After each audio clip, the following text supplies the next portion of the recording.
नमस्कार, मैं हूं तनिष्का चौरसिया और आप देख रहे हैं एलआर न्यूज। चलिए जानते हैं कुछ खास खबरें। संशोधन प्रस्ताव रखने का आपने मुझे अवसर प्रदान किया। प्रयागराज महाकुंभ के इस पवित्र अवसर पर, इस पवित्र महाआयोजन के लिए विभिन्न स्रोतों से, विभिन्न रास्तों से सरकार को लगभग 7,500 करोड़ का निवेश प्राप्त हुआ। और इसलिए प्राप्त हुआ, इस सोच के साथ प्राप्त हुआ कि देश विदेश प्रदेश के हर कोने से आने वाले श्रद्धालुओं के लिए हर प्रकार की सुविधा और व्यवस्थाएं मुहैया कराई जा सके।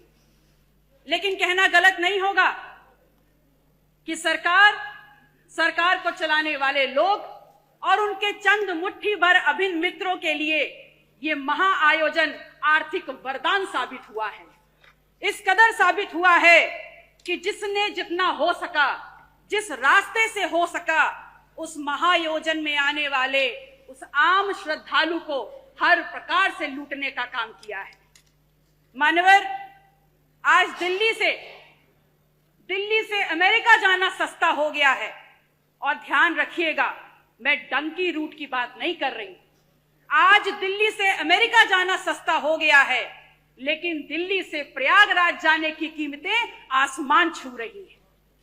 3 लाख करोड़ का आपको राजस्व मिला और उसके बाद भी आम आदमी सुविधाओं के लिए, व्यवस्थाओं के लिए हांफता, रगड़ता, रोता नजर आ रहा है।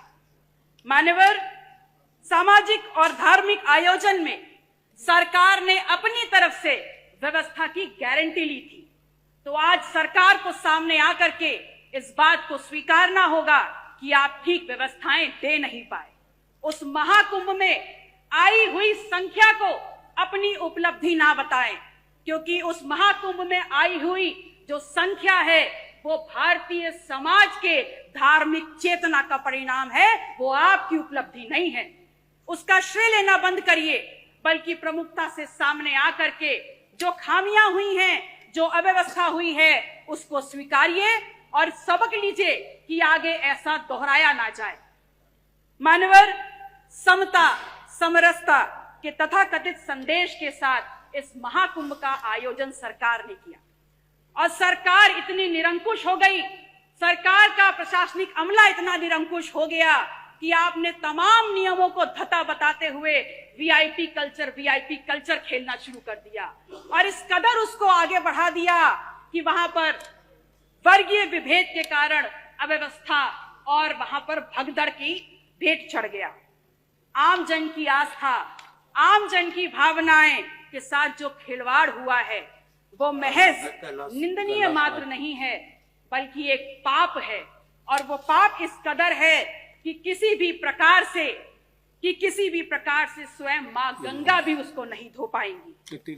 आप कह रहे हैं कि विपक्ष धार्मिक आयोजन महाकुंभ पर राजनीति करता है, तो एक छोटा सा सवाल आपसे पूछ रही हूं कि ये बताइए, 22 जनवरी 2025 को जब संपूर्ण मंत्रिमंडल परिषद की वहां बैठक आपने आयोजन की थी, तो क्या आप मंत्रिमंडल के लोगों को ले जा करके वहां भजन कीर्तन करा रहे थे?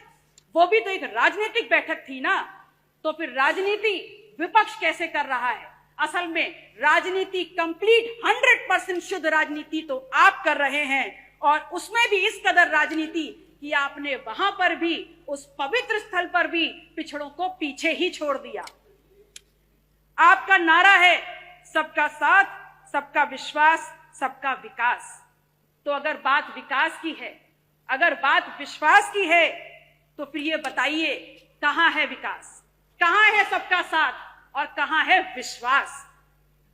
सच्चाई ये है कि तथाकथित सरपट दौड़ती विकास की इस ट्रेन को पकड़ने के चक्कर में बहुत सा सामान प्लेटफॉर्म पर पीछे छूट गया, और जो छूट गया उसमें है इस प्रदेश की आधी आबादी की सुरक्षा। जो प्लेटफॉर्म पर छूट गया वो है नौजवानों की नौकरी का सपना, और जो पीछे छूट गया उसमें है शब्दों की मर्यादा और हमारा अदब। शायद इसीलिए उस दिन सदन में जब विपक्ष के द्वारा विधानसभा की कार्रवाई में उर्दू को सम्मिलित करने की बात की गई, तो यहाँ पर अशोभनीय और असंसदीय भाषा का प्रयोग किया गया।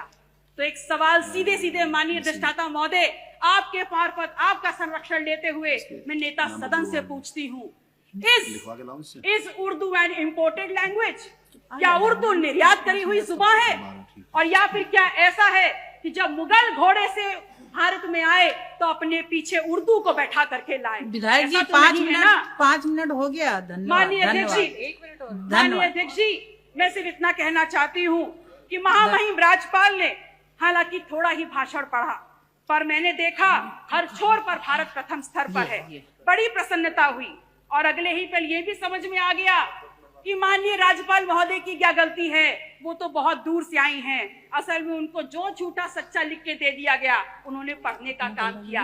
अगर सच्चाई समझना चाहते हैं तो समझ लीजिए कि NCW के 2024 के आंकड़ों में उत्तर प्रदेश यदि फर्स्ट है तो महिला के ऊपर और अपराधों में फर्स्ट है। अगर फर्स्ट है तो बाल यौन शोषण के मामलों में फर्स्ट है। कल प्रदेश के मुखिया जब सदन में बात कर रहे थे तो कुंभ में हुई दुर्घटना पर षड्यंत्र की उन्होंने एक तरफ इशारा किया। उन्होंने बताया कि खिलाफ साजिश हो रही है उनकी सरकार के और उनके खिलाफ। तो ये सवाल सिर्फ उनका नहीं है, पूरे विधायक जी धन्यवाद। मैम 30 सेकंड खत्म हो रहा है। लास्ट माथे पर कलंक लगा है। यह सिर्फ सरकार को बदनाम करने का शिकंजा नहीं है, अपितु ये समूचे उत्तर प्रदेश, पूरे सदन, चाहे पक्ष के लोग हो चाहे विपक्ष के लोग हो, ये पूरे उत्तर प्रदेश की गरिमा पर प्रहार है। कुंभ न सरकार का आयोजन है न भारतीय जनता पार्टी का आयोजन। ये कुंभ भारत की सांस्कृतिक विरासत है, भारतीय समाज के विभिन्न आध्यात्मिक विचारों का आयोजन है और उत्तर प्रदेश सदैव इस आयोजन की आने वाले श्रद्धालुओं की मेजबानी करता रहा है। और अंत में मैं सरकार से मांग करती हूँ कि जो लोग भी षड्यंत्र में शामिल हैं उनके नाम सामने लाए जाएं, उनको कठोरतम सजा दी जाए। माननीय अध्यक्षता महोदय, समय की बाध्यता है, मैं आपसे निवेदन करूंगी कि अपने क्षेत्र सिराथू से संबंधित जितने भी प्रस्ताव हैं मैं टेबल कर रही हूं, कृपया उनको मेरे वक्तव्य के साथ जोड़ने का कष्ट करें। नमो बुद्धाय, जय संविधान। आज के लिए इतना ही। बाकी की तमाम खबरें जानने के लिए बने रहें एलआर न्यूज के साथ।